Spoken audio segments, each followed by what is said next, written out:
Our next speaker is Tracy Meharg from Invest NI. Tracy is a member of Invest NI's executive leadership team, which is charged with stimulating local economic growth and helping businesses succeed, so no easy task. She also heads up the organization's business solutions group, and her background in marketing and business development means that she has a keen sense of the challenges that the economy in Northern Ireland is facing and how those impact on business women here.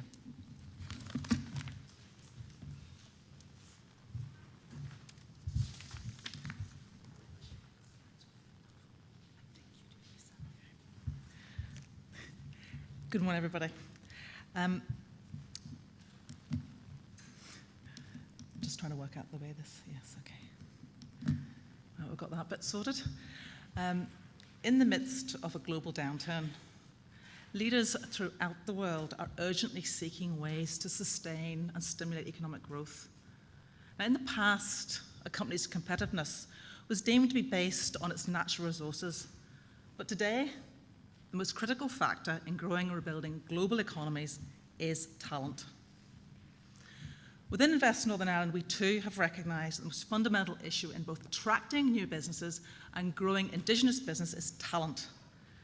And with the rise of talent as a global business issue, one factor cannot be ignored, and that is the significant potential of women. I mean, there is increasing evidence that harnessing the economic potential of women will be a key source of economic growth. So the question is not are women getting the fair share, but is our economy getting the fair share if we don't have gender parity? Indeed, the OECD since 1995 have said that narrowing the gap between male and female employment rates has accounted for half of the increase in Europe's overall employment rate and a quarter of annual economic growth. So developing women as workers and leaders, as well as understanding women as consumers and their impact on the economy and the bottom line, will require going beyond eliminating the explicit discrimination that laws and policy have tackled and need to continue to tackle. It will require a concerted strategic focus on how to fully integrate women's experience, perspectives, and voices. The data demonstrates very empirically that when these kinds of investments are made, when women's potential is tapped, the outcomes are more successful. But as we've already heard today, despite the growing number of qualified women in the workforce, the female talent pool continues to remain underutilised. In the UK, women make up more than half of college graduates, as we heard, yet they comprise only a very small, maybe about 11% of corporate executives. The situation is similar in other developed regions. At the current rate of progress, these numbers won't reach 20% until somewhere around 2035. So with an ageing population, a shortage of skilled workers, particularly in science, technology, engineering, maths, and ICT, economies must draw on all resources of talent. Recent research has concluded that now that more educated women than men move from their country of origin in search of greater opportunities. That was a surprise to me. This is actually now causing a female brain drain. I mean, and it will be of global proportions. Countries and companies that lose female talent suffer a double loss. They lose a worker and they lose a potential mentor. And with the increasing power of women as consumers, bringing women into decision-making roles is more important than ever to tap this growing market. I mean, already women control over 15 trillion of total consumer spending globally and influence over 80% of buying decisions. In short, women constitute the largest emerging market the world's ever seen. And this market spends money differently from men in terms of buying patterns, in terms of preference, in terms of spending money, food, education, and saving products. Companies need to understand women's preference and how to market them as consumers. According to research, 80% of women feel that investment marketeers just don't understand their needs. 50% feel that the same about marketeers of healthcare and food products. Getting more women into places who understand the buying preferences of women creates a virtuous circle. But of course, perhaps the greatest benefit is the one we all know. Two heads are better than one. Diverse perspectives and experience are critical to solving complex problems and innovating in the midst of rapidly changing conditions. In reality, the question is not men or women, it's how to ensure that men and women are working together in decision-making roles. The link between gender diversity and outcomes is evidenced in the performance of companies with a more robust mix of women and men in their senior team. Today, in Fortune 500 companies in the top quartile when it comes to women's representatives on their boards, outperform those in the lowest quartile by at least 55% on return of equity. And in Europe, in 90 publicly traded companies, there was 10% higher equity return on those companies with the highest percentage of women in leadership roles. And interestingly, and I found this a particularly interesting fact, the accepted demographic wisdom has been that as women enter the job market, a society's fertility rate drops. And this had been broadly true in the developed world, but interestingly, more recently, and especially in Europe, the numbers don't bear it out. The only countries in Europe with replacement birth rates are the same ones where women's labour force participation is the highest. Addressing these issues at a time when economic growth is greatly needed, boards can be responsive both to shareholders in search of returns and stakeholders in search of brands attuned to the needs of consumers. But this will require parity in the boardroom, which goes well beyond a token female. I'd like to touch a little bit now on the challenge to all of us growing the Northern Ireland economy and highlight the potential that needs to be recognised in the area of female entrepreneurship. We are all acutely aware of the pressures which the current economic downturn is causing. And a strong economy is important, and this has been recognised by our executive because it's central to all our lives. It's not just about business, it's about generating wealth, which in turn enables us to build better hospitals, schools, roads, pay for water charges, and helps to create an equal and inclusive society. The Northern Ireland Executive Strategy sets out the steps that we need to take to grow the private sector and improve our economic competitiveness.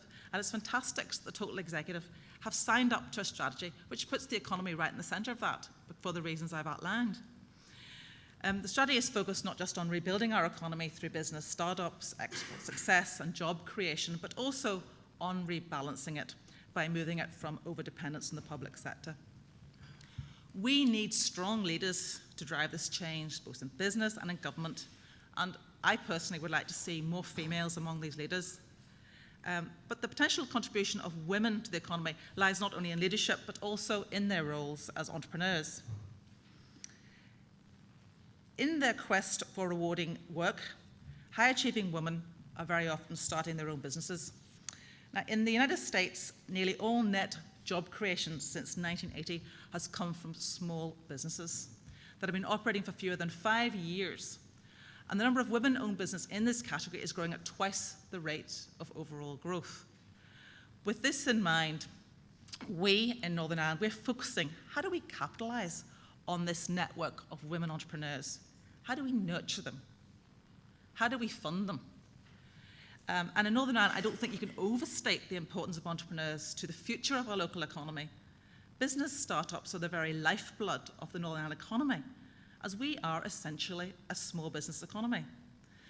That is why Invest Northern Ireland's priority is to encourage a greater number of people to start new, innovative, and in particular, globally focused businesses. We do that in a number of ways, including increasing awareness of entrepreneurship, providing startup advice and support through our Regional Start Initiative, and helping underrepresented groups, including young women and young people and women. Invest NI supports the work of women's networks through Northern Ireland, and these networks effectively support new and established women-owned businesses and women in management positions by providing information, encouragement, networking, ideas, and business connections.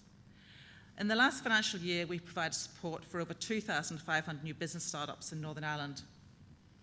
And once these businesses are up and running, we provide ongoing support across a wide variety of programmes.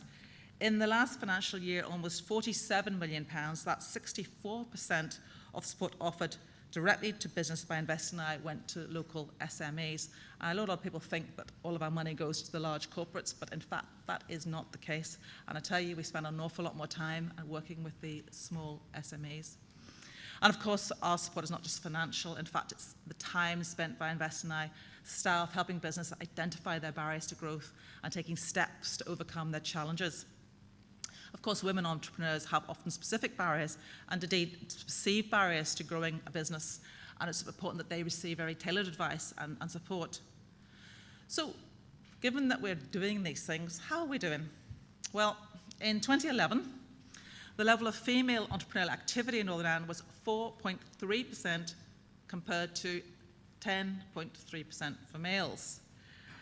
Whilst this was a level of record high entrepreneurship for women in Northern Ireland, we continue to have the lowest ratio of female to male entrepreneurial activity, some 10% lower than the UK as a whole. Women remain the largest unrepresented group when it comes to enterprise in Northern Ireland. Why is that? What affects the level of female entrepreneurship here? Well, just like our male counterparts, the likelihood of a woman setting up a business is strongly linked to knowing an entrepreneur, believing that's a good business opportunity, and believing she has the right skills. However, some issues appear to affect women more than men. These include the fear of failure, which has a negative impact on a woman's likelihood of starting a business. Their perception of their skills. The proportion of Northern Ireland women who believe they have the necessary skills to start a business is low compared to other UK regions. In general, only 41% of non-entrepreneurial people in Northern Ireland believe they have the skills, knowledge, and experience to start a business. This is significantly lower than in England, which has a rate of nearly 48%. And also the perception of business opportunities. Only 16% of people here believe there are good start-up opportunities, compared to nearly 28% in England. However, on a more encouraging note, women in Northern Ireland are as positive as men, and in fact, more positive than women generally across the UK about entrepreneurship being a good career choice and having a high status. This positive view of entrepreneurship is in no small part due to the many women who are doing their bit to help regenerate the Northern Ireland economy, some who are here this morning, and that brings me to the importance of role models. Here in Northern Ireland, we have some fantastic female leaders who are making important contribution to the local economy. Highlighting and celebrating their achievements is important to promoting female entrepreneurship in Northern Ireland, building confidence across the female community, and creating a vibrant entrepreneurial culture. They are key to help us unlock the huge tap of potential along females in Northern Ireland. Let me come to a few. Patricia O'Hagan, she's Managing Director of Core Systems, has led the company through a programme of development growth. Core has been named the Deloitte Technology Fast 50 Awards for 4 years in a row, making it one of the fastest growing technology companies in Northern Ireland. Another example is Bubblebum. A mother of two, Grania Kelly, after years of carrying around heavy old booster seats, she is manufacturing now the world's first inflatable car seat booster for children. Concept to shelf in 9 months, and if you met Grania, you'd understand how she achieved that. She has really proved the market for this product. She's got funding from our equity funding now, and she has rolled her product out to the US through a super chain Target. Jacqueline Stewart from Warren Point, another example. She had a juice bar, and she basically has turned that now into a product which she's selling through retail. She got support from us through our innovation voucher, through our technical development support, using the great resources within our local colleges, the Agri-Food and Bioscience Institute, and she's now selling them to US and Spain. And in the public sector, Helen Kirkpatrick recently awarded the IOD Non-Executive Director of the Year, and the IOD Lunds Award of Excellence is well known for her role on boards.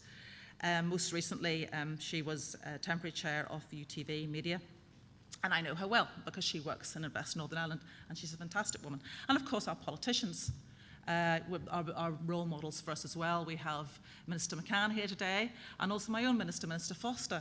And it's great to see these women out and about creating the role models for the future. These are just a few examples of the sort of innovative, creative females that exist in Northern Ireland. They demonstrate that with determination and the right sort of entrepreneurial spirit, they can turn an idea into a business reality. So in conclusion, my message today that is that Northern Ireland is to maximise its economic potential, It must tap into the pool of talent that females represent in the private and the public sector. We have some great case studies of female leaders and entrepreneurs, but there just are not enough. And I repeat, it's not a question of women better than men. It's not men are better than women. It's the fact that men and women together can build a more vibrant economy and a more prosperous society. This was a recent quote by Secretary Clinton, and she says that very fundamentally, no country can get ahead if it leaves behind what amounts to half the population. So those economies that deal with this will be in a position to reap the reward. And as I said earlier, it's a question of us getting a fair share for our economy. We are not doing this because we're kind. We're doing this because it's the right thing to do, and we're doing it because it's the right thing for our economy, and it will help us create the wealth for the future. Thank you.